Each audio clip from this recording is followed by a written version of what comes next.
بسم اللہ الرحمن الرحیم۔ شروع اللہ تعالیٰ کے نام سے جو بڑا مہربان نہایت رحم کرنے والا۔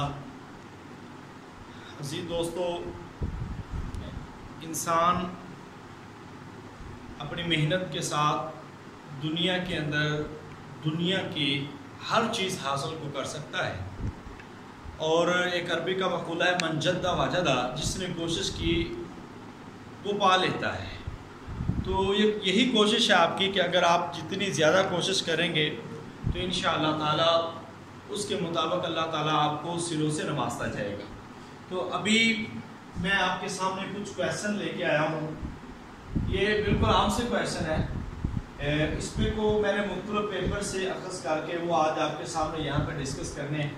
یہ والے کویشچن ہم ڈسکس کریں گے، اس کے ساتھ ساتھ ہم نے کچھ چیزیں آپ سے ڈسکس کرنی ہے، وہ ہے اسلام اور سائنس کے جو مختلف مضامین ہیں، جس میں سے ریاضی ہے، کیمیا ہے، طبیعیات ہے، نباتات ہے، حیوانات ہیں، میکانیات ہیں۔ یہ سارے کے سارے مضامین جو ہیں اس پہ کیا کیا خدمات تھی اور کیا کیا جو مسلم سائنسدان ہیں انہوں نے اس میں خدمات سر انجام دی، آج ان کا ہم نے ذکر کرنا ہے۔ تو کل ہم بڑی تفصیل سے مسلم سائنسدانوں کا اور ان کی کتب کا تعارف کر چکے ہیں۔ تو آج ہم انشاءاللہ تعالیٰ پہلے اس کویشچن کو ہم نے 10 سے 10 منٹ کے اندر انشاءاللہ ان کو ہم سولو کرتے ہیں، بہت سارے آپ نے کی ہوئی ہے۔ تو بسم اللہ الرحمن الرحیم۔ سب سے پہلا کویشچن ہے، نبی اکرم صلی اللہ علیہ وسلم نے بیت المقدس کی طرف منہ کر کے کتنا عرصہ نماز پڑھی؟ آقا علیہ السلام نے بیت المقدس کی طرف منہ کر کے کتنا عرصہ نماز پڑھی؟ تو یہ 16 ماہ، اگرچہ یہ 16.5 ماہ تقریباً بنتے ہیں، تو نبی پاک صلی اللہ علیہ وسلم نے 16 ماہ بیت المقدس کی طرف منہ کر کے نماز پڑھی ہے۔ اور اس کے بعد آقا علیہ السلام کی خواہش تھی، جس کا اللہ تعالیٰ نے سورہ بقرہ دوسرے پارہ کے اندر ذکر کر دیا، فَوَلِّ وَجْهَكَ شَطْرَ الْمَسْجِدِ الْحَرَامِ، وہ والا اللہ تعالیٰ کہ اب مسجد حرام کی طرف آقا علیہ السلام نماز کے اندر ہی آپ نے رخ کر لیا۔ اب یہ بھی آپ نے دیکھنا ہے کہ وہ ظہر کی نماز تھی یا عصر کی نماز تھی، یہ آپ نے کنفرم کرنا ہے۔ دوسری بات یہ ہے پہلا حج کس سال ہوا؟ تو یہ ہم بات کر چکے ہیں کہ پہلا حج 9 ہجری کے اندر ہوا۔ حضرت عمر فاروق، حضرت ابو بکر صدیق رضی اللہ تعالیٰ عنہ پہلے امیر الحج تھے، اور یہ 9 ہجری کے اندر ہوا ہے۔ آقا علیہ السلام نے پہلا حج نہیں کیا، اور آقا علیہ السلام کے حکم کے مطابق سیدنا ابو بکر صدیق رضی اللہ تعالیٰ عنہ 9 ہجری کے اندر پہلا حج ہوا ہے، اور 9 ہجری کے اندر ہی پہلا حج فرض ہوا ہے، یہ یاد رکھنا ہے۔ خیبر میں یہود کا کون سا قبیلہ وہاں مدینہ سے جا کر آباد ہوا؟ تو خیبر میں یہود کا جو قبیلہ بنو نذیر تھا، یہ خیبر کے اندر آباد ہوا تھا۔ اور اس کے بعد آپ کو علم ہے کہ 7 ہجری کے اندر غزوہ جب خیبر ہوا ہے، تو غزوہ خیبر میں وہ 8 قلعے اور بعد 6 قلعے، مگر 8 تھے 6 قلعے، جس میں قلعہ نائم پہلے پہ اور آخر پہ قلعہ قموس فتح ہوا تھا۔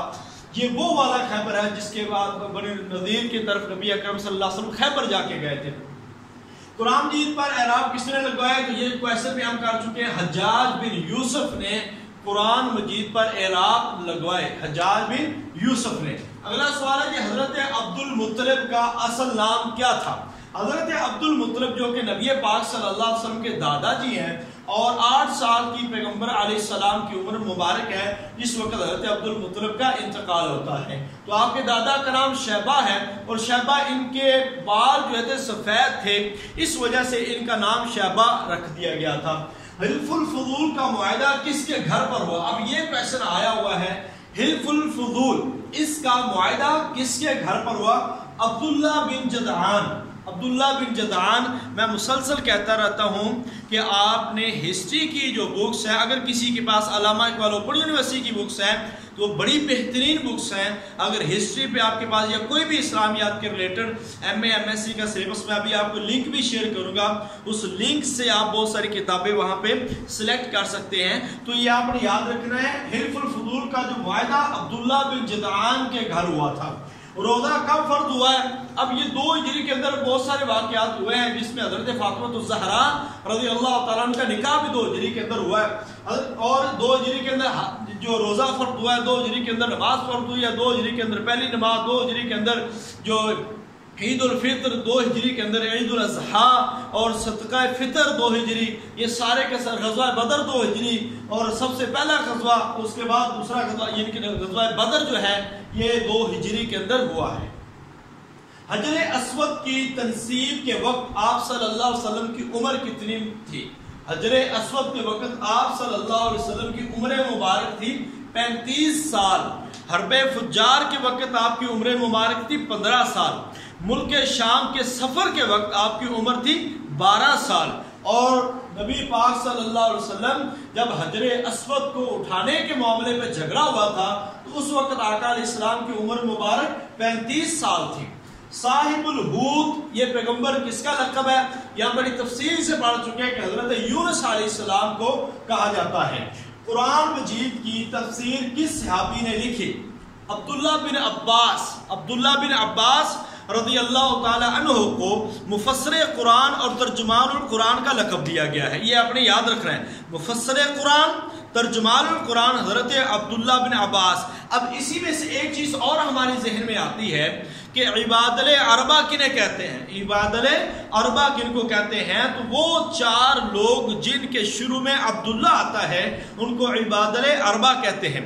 عشرہ مبشرہ کا سوال آتا ہے، عباد الاربعہ کا سوال آتا ہے۔ حضرت عبداللہ بن عباس، حضرت عبداللہ بن عمر، حضرت عبداللہ بن مسعود، حضرت عبداللہ بن زبیر، یہ 4 وہ تھے لوگ جن کو کہا جاتا ہے عباد الاربعہ۔ یہ آپ نے ذہن میں رکھنا ہے، یہ سوال آپ کو لیکچررشپ کی انٹرویو میں آپ سے سوال پوچھا جا سکتا ہے۔ یہاں تک بات کلیئر ہوگی؟ پھر سن لیں، نبی کریم صلی اللہ علیہ وسلم نے 16 ماہ نماز پڑھی بیت المقدس کی طرف منہ کر کے۔ 9 ہجری کے اندر پہلا حج فرض ہوا ہے۔ بنو نذیر قبیلہ خیبر میں بعد ہوا تھا۔ حجاج بن یوسف نے احرام لگائے ہیں۔ شیبہ حضرت عبد المطلب کا نام تھا۔ حلف الفضول کا معاہدہ حضرت عبداللہ بن جدعان کے گھر ہوا۔ روزہ 2 ہجری کے اندر فرض ہوا۔ حجر اسود کی تنصیب کے وقت آپ صلی اللہ علیہ وسلم کی عمر مبارک 35 سال تھی۔ صاحب الحوت حضرت یونس علیہ السلام کا لقب ہے۔ قرآن مجید کی تفسیر کی صحابی نے لکھی حضرت عبداللہ بن عباس رضی اللہ تعالی عنہ، اور انہی سے عباد الاربعہ میں نے آپ کو بتائے ہیں۔ اب بات کرتے ہیں کہ زکوٰۃ کا مقصد کیا ہے؟ زکوٰۃ کا مقصد ہوتا ہے پاکیزگی۔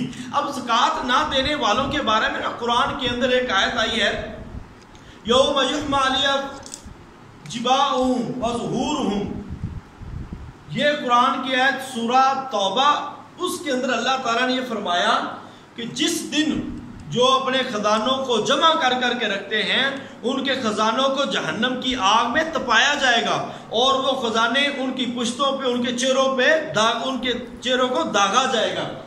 پیدائش رسول صلی اللہ علیہ وسلم کا جو نام ہے آپ کو پتہ ہے، اس سال کو عام کہا جاتا ہے عام الفیل کا سال، وہ ہاتھی والا سال جو ہم نے ابرہہ کا پڑھا تھا۔